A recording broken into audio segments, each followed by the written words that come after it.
Noida citizen forum की working president और गोंडा से सांसद ब्रजभूषण शरण सिंह की बेटी शालिनी सिंह हमारे साथ है बातचीत के लिए। शालिनी जी, आज आपने पीसी की है जी, प्रेस कॉन्फ्रेंस की, उसमें कई मुद्दे उठाए जिसमें सबसे महत्वपूर्ण था युवराज मेहता।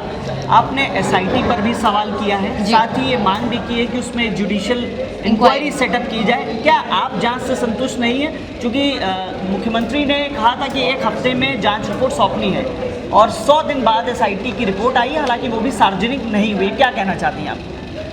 सर, अभी आपने मेरे पिताजी का नाम लिया तो हमारे भी वही तेवर हैं और एक तरह से ये एसआईटी रिपोर्ट जो है ये हमारे मुख्यमंत्री जी की भी अवहेलना कर रही है, क्योंकि अगर ये रिपोर्ट उनकी टेबल पर जाएगी तो वो भी देखेंगे कि कितनी बड़ी आई वॉश हुआ है, इसमें कितना खाना पूर्ति हुई है।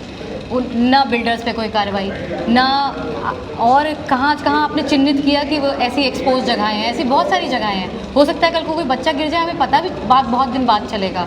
तो ये रिपोर्ट जो हादसा हुआ ना उसको जस्टिफाई कर रही है और ना जो हादसा हुआ उसको जस्टिफाई कर रही है और ना जो हादसे होने वाले हैं उनके प्रबंधन की बात कर रही है। तो हम नोएडा सिटीजन फोरम इससे बिल्कुल भी संतुष्ट नहीं है और ना ही उनके पेरेंट्स इससे संतुष्ट हैं। Justice is delayed and denied in this case. आपने परिवार से बात की है क्या? युवराज के पिता से बात करने की कोशिश की? सर, वो विदेश चले गए हैं और शायद उम्मीद छोड़ चुके हैं हमारी न्याय प्रक्रिया से, हमारी न्याय व्यवस्था से, और ये हमारे लिए शर्मनाक बात है। तो आप क्या न्याय दिलाने के लिए आगे क्या कोशिश कर रहा है नोएडा सिटीजन फोरम? कौन है जिम्मेदार? बिल्डर जिम्मेदार है, प्राधिकरण जिम्मेदार है, या उस समय जो हाथ बांध के खड़े अधिकारी जिम्मेदार हैं? हमारे बहुत बड़े अधिकारी वहाँ आए थे, उनके तो बयान तक नहीं है एसआईटी में। हम जिम्मेदारी, पहले तो आप जिम्मेदारी बताइए किसकी है और आगे आपकी क्या व्यवस्था है कि ऐसा हादसा ना हो। चलिए, एक युवराज मेहता को हमने खो दिया, आगे क्या? तो आप जिस तरीके से आपने अपने बड़े सख्त तेवर भी दिखाए थे कि कहा था सड़कों पर उतरना पड़ा, तो वो भी शालिनी सिंह करेंगी? नोएडा की जनता करेगी सर, और शांति से भी क्रांति लाई जा सकती है। और हम पढ़े लिखे समाज को ना वहाँ तक ना ढकेलो कि हमें फिर हमारी पीठ सट जाए और हमें आगे आना पड़े और हम लोग काम धंधा छोड़ के प्राधिकरण घेर लेंगे। एक और आपने जिक्र किया है, चूँकि प्रेस कॉन्फ्रेंस में कई अहम मुद्दे थे, एक और है जिसकी बहुत चर्चा हो रही है, जहाँ पे हाल ही में प्रदेश अध्यक्ष भी आए थे। जी सर। बैंक्वेट हॉल को लेकर। जी सर। क्या कहना चाहती हैं आप? और बैंक्वेट हॉल को लेकर भी जिस तरीके से नाराज़गी लोगों में जाहिर तौर पर देखने को मिल रही है, और प्रदेश अध्यक्ष भी खुद इस चीज़ से नाराज़ थे कि एक बड़ी मीटिंग कराई गई, वो भी अवैध बैंक्वेट हॉल में। आप इतनी बड़ी चीज़ की जिम्मेदारी लिए बिना नहीं रह सकते। Ignorance is never an excuse. आप लॉ का इग्नोरेंस किए, हमें पता नहीं था, तो ये जिसको पता था उससे पूछिए कि आपने क्यों किया वो इवेंट वहाँ पे। और ये हम अगेन बोलना चाहते हैं कि ये तो अवैध जगह पे बना हुआ एक बैंक्वेट हॉल है जिस पे प्राधिकरण रोकथाम नहीं कर पा रहा है, तो इनमें क्या ही कंप्लाइंसेस हुई होंगी फायर की या एग्ज़िट की। अगर कल को कोई हादसा होता है तो क्या वहाँ फायर टेंडर पहुँच सकता है?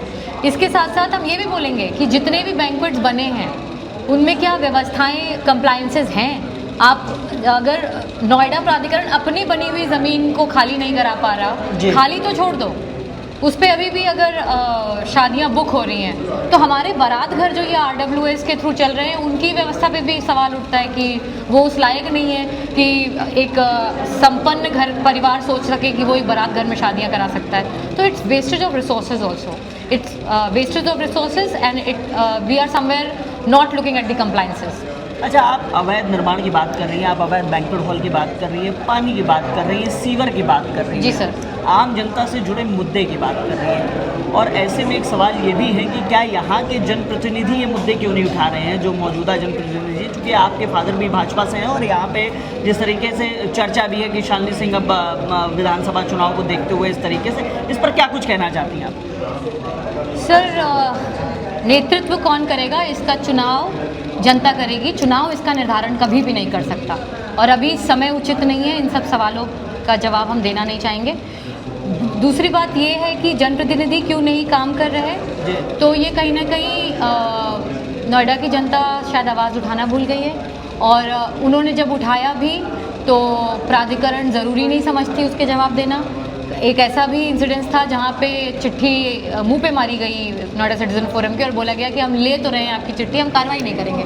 तो ये जो बिना दांत के हो गए हैं जनप्रतिनिधि, ट्रुथलेस, पावरलेस, ये हम कहीं ना कहीं बना चुके हैं अपने अधिकारियों को कि उन्हें हमें सुनने की ज़रूरत नहीं है। तो अब इसको मनवाने के लिए आप लोग क्या करेंगे? चूँकि जनप्रतिनिधि भी अगर सवालों के घेरे में है और नहीं सक्षम है इस स्तर पे कि अधिकारियों को स्पष्ट निर्देश दिए जा सके, जिस तरीके से सड़क की बात है, अवैध निर्माण की बात है, पानी की बात है, सीवर लाइन बदलने की बात कर रही है शालिनी सिंह को ही क्यों आना पड़ा आगे? सर, नोएडा सिटीजन फोरम आगे आया है, शालिनी सिंह उसकी सिविक कार्यकारी अध्यक्ष हैं। दूसरा, हम किसी के सक्षम या ना सक्षम होने की बात नहीं कर रहे, हम ये कह रहे हैं कि हम क्यों नहीं उन्हें सक्षम बना सकते। अगर आज तक उनके बातों को अनदेखा किया जा रहा है तो हम क्यों नहीं उनकी आवाज़ बन सकते। हमारा आक्रोश जनप्रतिनिधि के खिलाफ नहीं है, हमारा आक्रोश जन सुनवाई ना होने के खिलाफ है, या समयबद्धता ना होने के खिलाफ है, या फिर अगर मिल भी रहा है सो कॉल्ड जस्टिस तो उसका कोई औचित्य नहीं है। एक आखिरी सवाल आपकी किताब से जुड़ा हुआ है, जो उसका टाइटल है उसकी बहुत चर्चा होती है, वो टाइटल आप खुद बताएंगे ज़्यादा बेहतर है, और किताब को लेकर इतनी भ्रांतियाँ क्यों हैं? किताब को लेकर किताब को मतलब उस किताब को लेकर कि जो कहा गया, जो उसका टाइटल है जी सर, उसको, और साथ ही ये कहा गया कि अब उसी किताब के ज़रिए शालिनी सिंह जो है वो चुनावी मैदान में तैयारी कर रही हैं, ये सब चीज़ें जोड़ी जा रही हैं, इस पर क्या कहना चाहेंगे आप? हम लिखते हैं, ये मेरा एक औजार है, मेरा एक हथियार है, और ये कहीं ना कहीं दर्शाता है जो मुझे एजुकेशन मिली है। आप अपनी बेटियों को पढ़ाएंगे तो वो सबल बनेंगी। हम अष्टभुजा हैं क्योंकि मेरे पास योग्यता का बल है, मेरे पास उस किताब का नाम है बेबाक हूँ, बेअदब नहीं। तो आज भी जो हुआ इस फोरम में, बेबाकी से हमने बात की और बेअदबी नहीं दिखाई फ़िलहाल तक, और आप मुझसे गैर मर्यादित सवाल कर सकते हैं, हम आपको मर्यादित जवाब देंगे क्योंकि इतिहास मेरा जवाब याद रखेगा, शायद आपका सवाल भूल जाए। तो हम जिस परिवेश से आते हैं, जिस धरा को रिप्रेजेंट करते हैं, गोंडा की धरती, अयोध्या की धरती, अपने पिताजी को, हम बेबाक रहेंगे और बहुत हद तक कोशिश करेंगे कि बेअदब ना रहें। शुक्रिया बातचीत के लिए। कैमरामैन विपिन के साथ हिमांशु शुक्ला, न्यूज़ 18 नोएडा।